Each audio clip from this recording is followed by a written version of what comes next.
Hi. நான் இன்னைக்கு உங்களோட ஒரு குட்டி ஸ்டோரி ஷேர் பண்ண போகிறேன். இந்த குட்டி ஸ்டோரி ஒரு ஒரு நல்ல பெரிய ஆழமான கடல். அந்த கடலில் ஒரு நடுப்பகுதி. அந்த கடலில் பெரிய பெரிய சுறாக்கள், மீன்கள், திமிங்கலம், கடல் உயிரினங்கள் எல்லாமே இருக்கும். அந்த கடலில் இந்த பக்கம் ஒரு ஐலாண்டு, நடுவில் ஃபுல்லாக கடல். அந்த கடலில் கப்பல் எல்லாமே போயிட்டுருக்கும். அந்த கடலில் பார்த்தீங்கன்னா நடுவில் ஒரு பாறை இருக்குது.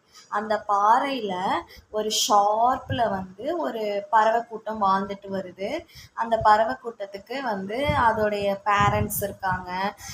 அதில் ஒரு குட்டி நியூ பார்ன் பறவை வந்திருக்கு. அதுக்கு இன்னும் பறக்க தெரியாது. ஸோ அந்த அந்த ஃபேமிலியில் இருக்கிற எல்லாரும் அந்த குட்டி பறவைக்கு சப்போர்ட் பண்ணுறாங்க அது பறக்கணும்னு. ஸோ பறவைகள்லாம் எப்படி, நம்மலாம் தூங்கி எந்திரிக்கிறதுக்கு முன்னாடியே காலையில் அது எந்திரிச்சிடும். அதோட அதோட வேலையை மார்னிங் ரொட்டீன் அது ஸ்டார்ட் பண்ணிடும் இல்லையா. ஸோ அது வேலைக்கு கிளம்பிடும், இரை தேடும். தனக்கு தேவையான உணவை தான் தான் தேடிக்கும். இப்போ ஒரு ஸ்டேஜ் வரைக்கும் மதர் பேர்டும் ஃபாதர் பேர்டும் தன்னுடைய குட்டிகளுக்கு உணவளிக்கும். இப்போ நம்ம வீட்டிலலாம் பறவை கூடு கட்டியிருந்தால் நம்ம பார்க்கலாம். என்ன பண்ணணும்னு பார்த்தீங்கன்னா, மதர் பேர்டு அந்த அந்த அங்கேயே இருக்கும், அந்த குட்டியை பார்த்துக்கும். ஃபாதர் பேர்டு போய் அந்த ஃபூடை எடுத்துகிட்டு அந்த உள்ளே போடும்போது மதர் பேர்டு என்ன பண்ணுன்னா, அதோட அலகு பீக் இருக்குல்ல, அதோட அந்த அழகால தன் உணவை எடுத்து மென்று அந்த குட்டி பேர்டுக்கு தரும். ஸோ இந்த மாதிரி தான் பேர்ட்ஸ் இருக்கும். இந்த நடுக்கடலில் இருக்கிற ஒரு பறவை இனம் என்ன பண்ணுது அப்படின்னா, அது மொதல் நாள் இரை தேடி இருக்கு. அந்த இரை தேடி இருக்கு. அந்த இரை தேடினதை எல்லாம் சாப்பிட்டுட்டாங்க. அடுத்த நாள் பார்த்தீங்கன்னா அதோட மற்ற 2 குழந்தைங்க, அந்த அந்த பேர்ட்ஸ் கொஞ்சம் வளர்ந்துருக்கும். அது போய் காலையிலேயே தனக்கு தேவையான மீனெல்லாம் கொத்தி சாப்பிடுது. இந்த குட்டி பேர்டு என்ன பண்ணுதுன்னா, அதுக்கு பறக்கிறதுக்கு பயமாக இருக்குது. அதுவும் நடுக்கடல்லிருந்து இவங்க எல்லாரும் பறந்து அந்த பக்கம் கரைக்கே போயிட்டாங்க. அதில் அந்த இதோட பிரதர் பேர்ட்ஸ் 2 பிரதர் சிஸ்டர் பேர்ட்ஸ்லாம் என்ன பண்ணுதுன்னா, ஜாலியாக தனக்கான மார்னிங் ஃபுட்டை சாப்பிட்டுட்டு ஒரே ஃபன்னி மூடில் ஹேயாக பறக்குதுங்க அங்கன்னு. பட் இந்த குட்டி பேர்டை எல்லாரும் நீயும் வா வாங்குறாங்க. பட் இது பறக்க பயப்படுது. நுனிக்கு போய் பார்க்குது, ரிட்டன் வந்துடுது. ஏன்னா அதுக்கு ஃபியர், அதுக்குள்ளே பயம் இருக்குது. ஆனால் பசி உயிரை கொல்லுது. நம்ம மனுஷன் வாழ்கிறதே உணவு இல்லாமல் ஒன்றும் இல்லைல்ல இந்த உலகத்தில். ஸோ அதுக்கு வயிறுலாம் ரொம்ப பசிக்குது. நைட்டு போட்ட அந்த ஃபுட்டோட எலும்பு மிச்சமான அந்த இதை கொத்திட்டு சாப்பிட பார்க்குது. பட் பத்தலை. அப்போ அதோட மதர் பேர்டு என்ன பண்ணுறாங்க, மேலேருந்து ஒரு ஃபிஷ்ஷு பிடிச்சி எடுத்துகிட்டு வராங்க. இது என்ன நினச்சிக்குது, தனக்கு தான் அம்மா கொண்டு வராங்க அப்படின்னு சந்தோஷத்தில் குதிக்குது. கடைசியில் என்னென்னா மேலே சுற்றி பறக்கும். ஆனால் கண்டிப்பாக அந்த குட்டி பறவைக்கு தன்னுடைய அம்மா கொடுக்கல. ஐயோ, அம்மாவும் கொடுக்காம போயிட்டாங்களே. இப்போ நம்மலாம் என்ன பண்ணுவோம், அப்செட் ஆகும். அம்மா அப்பா நமக்கு ஒரு விஷயம் தரலைன்னா நம்ம போனால் போய் சண்டை போடுவோம், இல்லை அப்செட் பண்ணுவோம், உட்காருவோம்ல.